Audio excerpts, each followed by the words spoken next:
네, 안녕하세요. 오늘 본문 말씀은 고린도전서 15장 1절에서부터 11절까지의 말씀입니다.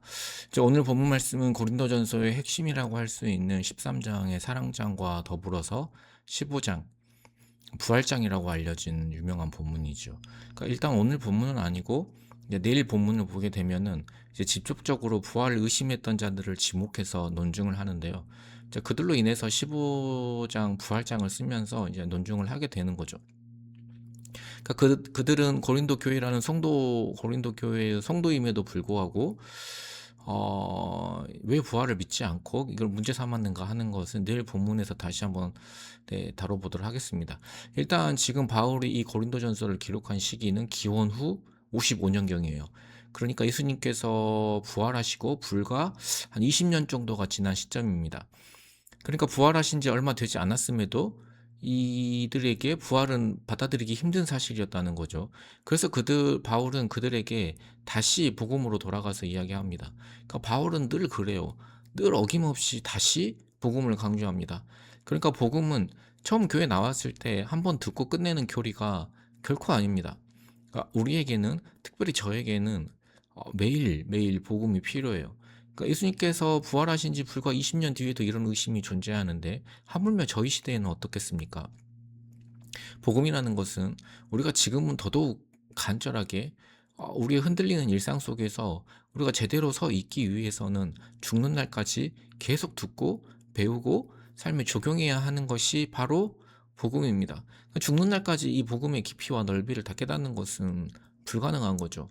바울은 복음을 이야기하는데 자신이 어떤 지어낸 말이 아닌 당시 초대교회가 공통으로 고백하던 신앙의 유약본을 인용합니다. 3절 말씀입니다.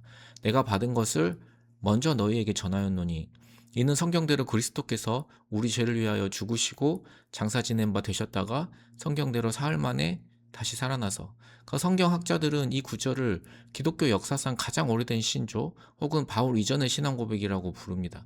기원 후 30년경 예수님의 처형 사건이 발생합니다. 그리고 사건 직후 30년부터 33년 사이에 예루살렘 초기의 그리스도인들 사이에 복음의 핵심을 외우기 쉽도록 짧고 정형화된 문구 신조로 만듭니다. 그러니까 당시에 종이값이 당연히 비쌌기 때문에 입에서 입으로 전해지는 구전 이런 것들이 어, 일반적이었단 말이죠. 그렇다면 바울은 이 신조를 언제 접했는가? 이것이 갈라디아서를 보면은 교회를 핍박하던 바울이 회심한 후에 예루살렘에서 베드로와 야고보를 만나서 이 요약문을 전달받습니다. 그러니까 고린도전서 오늘 말씀 3절에 내가 받은 것을 너희에게 전한다라는 말의 배경이 되는 것이죠. 3절에서부터 7절에 따르면 복음의 핵심, 그 신앙 고백의 핵심이 무엇입니까? 성경대로 그리스도께서 우리 죄를 위해 죽으시고 장사되셨다가 성경대로 사흘 만에 다시 살아나사 베드로 그리고 12제자 그리고 500여 형제 야고보 그리고 모든 사도에게 보이셨다 라고 말씀합니다. 많은 성경학자들이 부활이 신화나 거짓말이 될 수 없는 역사적인 증거로 이 본문을 이야기합니다. 그러니까 바울을 통해서 알 수 있는 부활은 예수님이 죽으신 다음에 수백 년 뒤에 수십 년 뒤에 지어낸 전설이 아니라 사건 발생 후에 불과 몇 달 안에 혹은 몇 년 안에 작성된 고백입니다. 그래서 지금 바울이 이 편지를 쓰고 있을 때는 500명이 넘는 목격자 중에 대다수가 아직 생존해 있었습니다. 거짓말을 지어냈다면 바로 반박당했을 것입니다. 그리고 또 하나 이야기할 수 있는 것은 이 증인들의 면면입니다.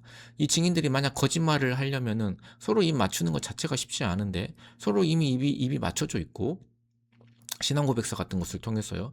이들이 이렇게까지 하면서 거짓말을 하는 목적은 뭔가 그들에게 이득이 되어야만 합니다. 사람들은 이득을 위해 거짓말을 합니다. 하지만 이 증인들은 부활을 증언함으로써 얻는 이익이 하나도 없었어요. 오히려 굉장히 고난당했고 전부 순교당했습니다. 바울도 역시 그랬습니다. 그러면서 바울은 나의 나된 것은 하나님의 은혜다라는 고백을 합니다. 그러니까 예수님을 가장 미워하고 교회를 핍박하던 나 같은 자에게 부활의 주님이 찾아오셨다는 것을 고백하는 것입니다. 교회를 핍박하던 자신과 같은 사람이 목숨을 걸고 부활을 전하고 있다는 것 자체가 이 복음이 진짜이며 이 복음은 하나님의 은혜라는 증거가 되기도 하는 것이죠.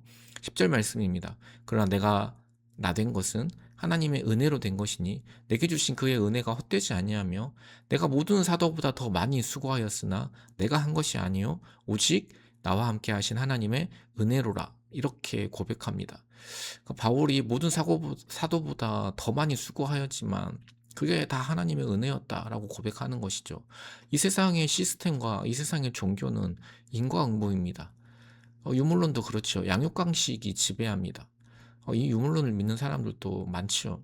하지만 세상과 달리 복음은 자격 없는 자, 심지어 박해하고 원수였던 자에게도 조건 없이 부어지는 사랑임을 우리가 기억해야 합니다. 우리가 부활을 머리로는 믿는다고 하면서 정작 현실의 문제들, 돈이나 명예나 두려움에 휘둘리며 부활이 없는 사람처럼 살고 있지는 않은지 돌아보기를 원합니다. 우리에게 매일매일 부활의 능력을 경험하게 해달라고, 원수였던 나에게 조건 없이 부어지는 그 하나님의 은혜를 기억하게 해달라고, 우리가 이 복음으로 날마다 살아갈 수 있게 해달라고 같이 기도하도록 하겠습니다.